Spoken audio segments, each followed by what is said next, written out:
আসসালামু আলাইকুম।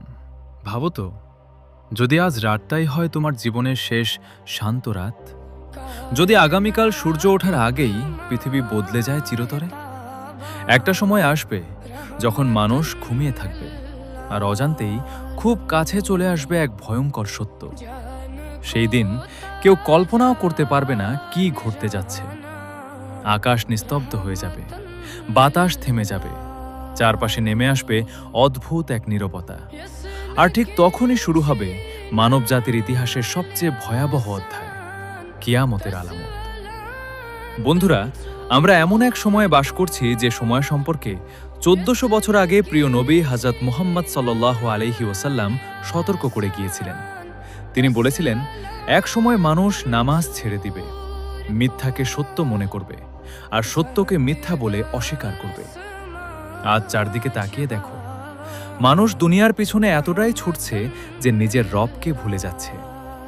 অন্যায়ের প্রতিবাদ করার বদলে মানুষ আজ অন্যায়কে স্বাভাবিক মনে করছে। লজ্জা শরম উঠে দাঁড়ানো মনে করছে।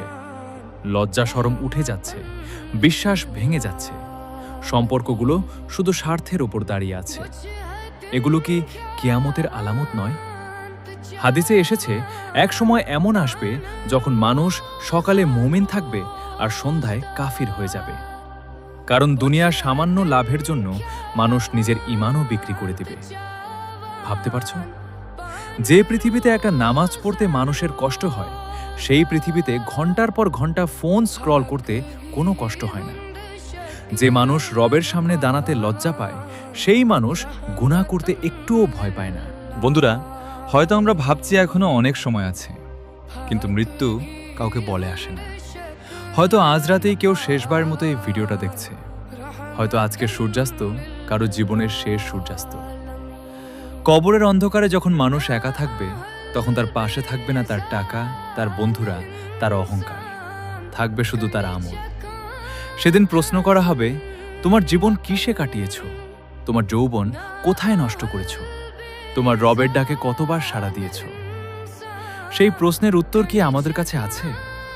বন্ধুরা, এখনো সময় আছে, তাওবা করার সময় আছে, ফিরে আসার সময় আছে। আল্লাহর দরজা যা এখনো খোলা আছে।